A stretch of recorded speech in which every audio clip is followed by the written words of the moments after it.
The Lives of the Saints by Father Alban Butler, August 12th, St. Clare, Virgin and Abbess. From her authentic life, written soon after her death by order of Pope Alexander IV, who had pronounces her funeral panegyric whilst Cardinal of Ostia, and who canonized her 2 years after AD 1253. St. Clare was daughter to Favorino Sifo, a noble knight who had distinguished himself in the wars, and his virtuous spouse called Hortulana. These illustrious personages, who held the first rank at Assisium for their birth and riches, were still more eminent for their extraordinary piety. They had 3 daughters, Clare, Agnes, and Beatrice.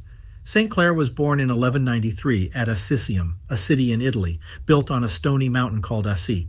From her infancy she was extremely charitable and devout. It was her custom to count her task of pater and aves by a certain number of little stones in her lap, in imitation of some ancient anchorets in the East. Her parents began to talk to her very early of marriage, which gave her great affliction, for it was her most ardent desire to have no other spouse but Jesus Christ. Her parents began to talk to her very early of marriage, which gave her great affliction, for it was her most ardent desire to have no other spouse but Jesus Christ. Hearing the great reputation of St. Francis, who set an example of perfection to the whole city, she found means to be conducted to him by a pious matron and begged his instruction and advice. He spoke to her on the contempt of the world, the shortness of life, and the love of God and heavenly things in such a manner as warmed her tender breast, and upon the spot she formed a resolution of renouncing the world. St. Francis appointed Palm Sunday for the day on which she should come to him. On that day, Clare, dressed in her most sumptuous apparel, went with her mother and family to the divine office. But when all the rest went up to the altar to receive a palm branch, bashfulness and modesty kept her in her place, which the bishop seeing, he went from the altar down to her and gave her the palm. She attended the procession, but the evening following it being the 18th of March, 1212, she made her escape from home, accompanied with another devout young woman, and went a mile out of the town to the Portiuncula, where St. Francis lived, with his little community. He and his religious brethren met her at the door of their church of Our Lady, with lighted tapers in their hands, singing the hymn, Veni Creator Spiritus. Before the altar of the Blessed Virgin, she put off her fine clothes, and St. Francis cut off her hair, and gave her his penitential habit, which was no other than a piece of sackcloth, tied about her with a cord.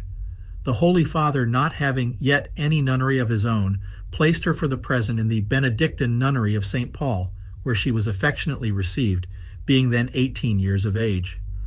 The Poor Clares date from this epoch the foundation of their order. No sooner was this action of the Holy Virgin made public, but the world conspired unanimously to condemn it, and her friends and relations came in a body to draw her out of her retreat. Clare resisted their violence and held the altar so fast as to pull the holy cloths half off it when they endeavored to drag her away.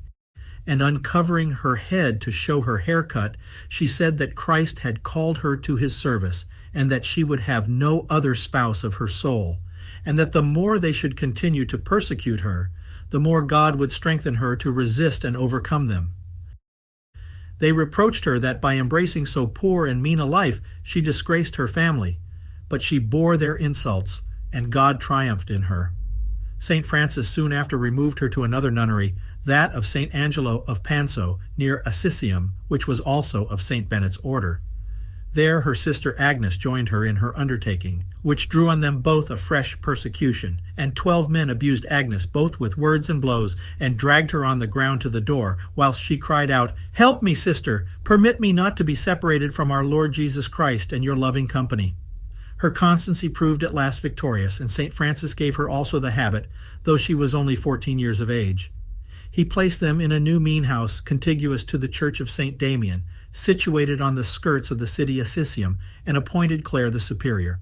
She was soon after joined by her mother Hortulana, and several ladies of her kindred and others, to the number of 16, among whom 3 were of the illustrious family of the Ubaldini in Florence.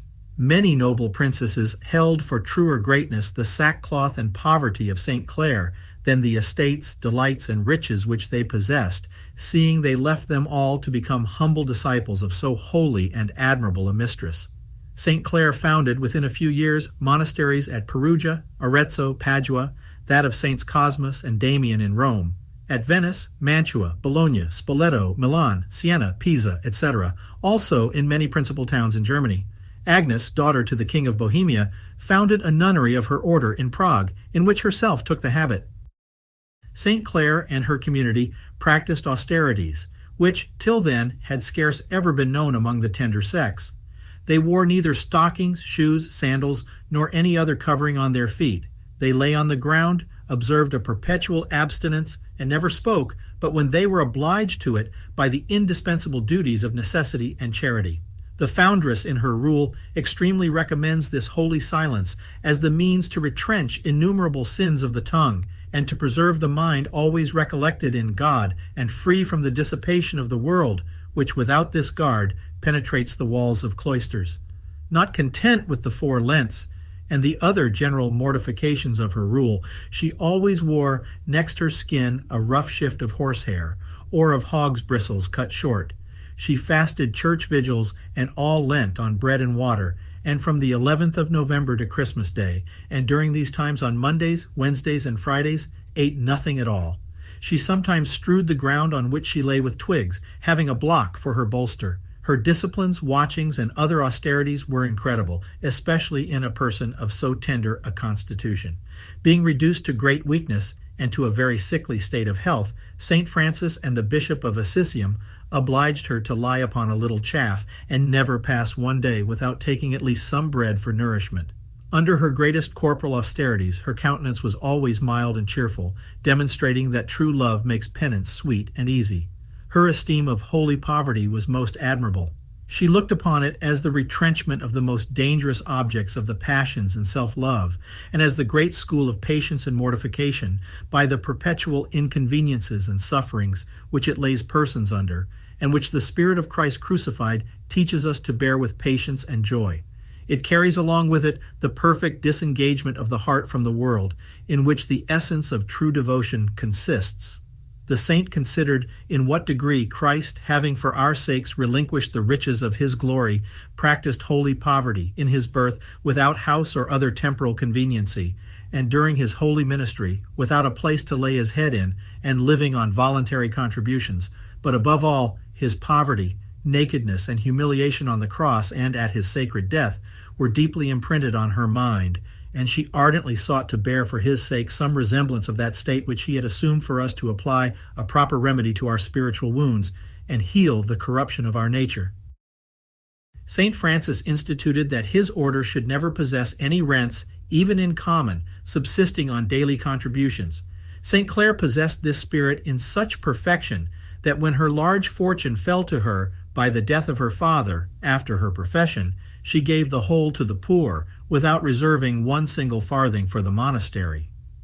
Pope Gregory IX desired to mitigate this part of her rule, and offered to settle a yearly revenue on her monastery of St. Damian Cess, but she in the most pressing manner persuaded him by many reasons, in which her love of evangelical poverty made her eloquent to leave her order in its first rigorous establishment. Whilst others asked riches, Clare presented again her most humble request to Pope Innocent IV, that he would confirm to her order the singular privilege of holy poverty, which he did in 1251 by a bull written with his own hand, which he watered at the same 9 with tears of devotion. So dear was poverty to St. Clare chiefly for her great love of humility. Though superior, she would never allow herself any privilege or distinction. It was her highest ambition to be the servant of servants, always beneath all, washing the feet of the lay sisters, and kissing them when they returned from begging, serving at table, attending the sick, and removing the most loathsome filth. When she prayed for the sick, she sent them to her other sisters, that their miraculous recovery might not be imputed to her prayers or merits. She was so true a daughter of obedience that she had always, as it were, wings to fly wherever St. Francis directed her, and was always ready to execute anything, or to put her shoulders under any burden that was enjoined her. She was so crucified to her own will as to seem entirely divested of it. This she expressed to her Holy Father as follows: "Dispose of me as you please. I am yours by having consecrated my will to God. It is no longer my own." Prayer was her spiritual comfort and strength, and she seemed scarce ever to interrupt that holy exercise. She often prostrated herself on the ground, kissed it, and watered it with many tears. Whilst her sisters took their rest, she watched long in prayer, and was always the first that rose, rung the bell in the choir, and lighted the candles. She came from prayer with her face so aught and inflamed, like that of Moses descending from conversing with God, that it often dazzled the eyes of those who beheld her. And everyone perceived by her words that she came from her devotions, for she spoke with such a spirit and fervor as enkindled a flame in all who did but hear her voice, and diffused into their souls a great esteem of heavenly things. She communicated very often, and had a wonderful devotion towards the Blessed Sacrament. Even when she was sick in bed, she spun with her own hands fine linen for corporals, and for the service of the altar, which she distributed through all the churches of Assisium. In prayer she was often so absorbed in divine love as to forget herself and her corporal necessities. She on many occasions experienced the all-powerful force and efficacy of her holy prayer. A remarkable instance is mentioned in her life. The impious Emperor Frederick II cruelly ravaged the valley of Spoleto because it was the patrimony of the Holy See. He had in his army many Saracens and other barbarous infidels, and left in that country a colony of 20,000 of these enemies of the Church in a place still called Nura des Moros. These banditti came once in a great body to plunder Assisium, and as St. Damian's convent stood without the walls, they first assaulted it. Whilst they were busy in scaling the walls, St. Clare, though very sick, caused herself to be carried and seated at the gate of the monastery, and the Blessed Sacrament to be placed there in a pyx in the very sight of the enemies, and prostrating herself before it, prayed with many tears, saying to her beloved spouse, "Is it possible, my God, that thou shouldst have here assembled these thy servants, and nurtured them up in thy holy love, that they should now fall into the power of these infidels Moors? Preserve them, O my God, and me in their holy company." At the end of her prayer she seemed to hear a sweet voice which said, "I will always protect you." A sudden terror, at the same time, seized the assailants, and they all fled with such precipitation that several were hurt without being wounded by any enemy. Another time, Vitalis Aversa, a great general of the same emperor, a cruel and proud man, laid siege to Assisium for many days. St. Clare said to her nuns that they who had received corporal necessaries from that city owed to it all assistance in their power in its extreme necessity. She therefore bid them cover their heads with ashes, and in this most suppliant posture beg of Christ the deliverance of the town. They continued pressing their request with many tears a whole day and night, till powerful succors arriving, the besiegers silently raised the siege and retired without noise, and their general was soon after slain. St. Francis was affected with the most singular and tender devotion towards the mysteries of Christ's nativity and sacred passion. He used to assemble incredible numbers of the people to pass the whole Christmas night in the church in fervent prayer, and at midnight once preached with such fervor and tenderness that he was not able to pronounce the name Jesus, but called him the little child of Bethlehem, and in repeating these words, always melted away with tender love. St. Clare inherited this same devotion and tenderness to this holy mystery, and received many special favors from God in her prayers on that festival. As to the Passion of Christ, St. Francis called it his perpetual book, and said he never desired to open any other but the history of it in the Gospels, though he were to live to the world's end. The like were the sentiments of St. Clare towards it, nor could she call to mind this adorable mystery without streams of tears and the warmest emotions of tender love. In sickness particularly, it was her constant entertainment. She was afflicted with continual diseases and pains for 28 years, yet was always joyful, allowing herself no other indulgence than a little straw to lie on. Reginald, Cardinal of Ostia, afterward Pope Alexander IV, both visited her and wrote to her in the most humble manner. Pope Innocent IV paid her a visit a little before her death, going from Perugia to Assisium on purpose, and conferring with her a long time on spiritual matters with wonderful comfort. St. Clare bore her sickness and great pains without so much as speaking of them, and when Brother Reginald exhorted her to patience, she said, "How much am I obliged to my sweet Redeemer, for since, by means of his servant Francis, I have tasted the bitterness of his holy passion, I have never in my whole life found any pain or sickness that could afflict me. There is nothing insupportably to a heart that loveth God, and to him that loveth not, everything is insupportable. Agnes, seeing her dear sister and spiritual mother draw near her end, besought her with great affection and many tears, that she would take her along with her, and not leave her hero on earth, seeing they had been such faithful companions, and so united in the same spirit and desire of serving our Lord. The Holy Virgin comforted her, telling her it was the will of God she should not at present go along with her, but bade her be assured that she should shortly come to her. And so it happened. St. Clare, seeing all her spiritual children weep, comforted them, and tenderly exhorted them to be constant lovers and faithful observers of holy poverty, and gave them her blessing, calling herself the little plant of her Holy Father St. Francis. The Passion of Christ, at her request, was read to her in her agony, and she sweetly expired amidst the prayers and tears of her community on the 11th of August, 1253, in the 42nd year after her religious profession and the 60th of her age. She was buried on the day following, on which the Church keeps her festival. Pope Innocent IV came again from Perugia and assisted in person with the Sacred College at her funeral. Alexander IV canonized her at Anagnia in 1255. Her body was first buried at St. Damian's, but the Pope ordered a new monastery to be built for her nuns at the church.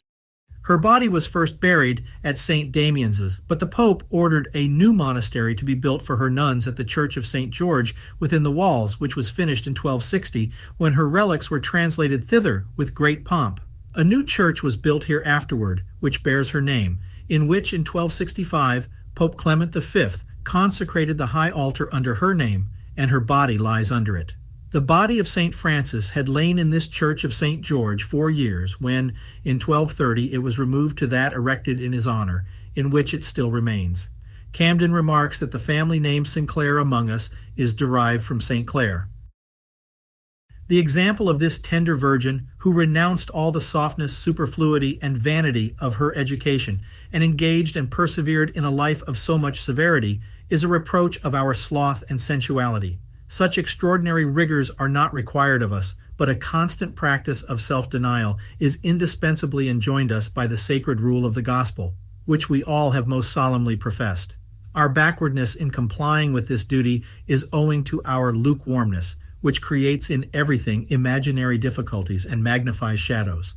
St. Clare, notwithstanding her continual extraordinary austerities, the grievous persecutions she had suffered, and the pains of a sharp and tedious distemper with which she was afflicted, was surprised when she lay on her deathbed to hear anyone speak of her patience, saying that from the time she had first given her heart to God, she had never met with anything to suffer or to exercise her patience.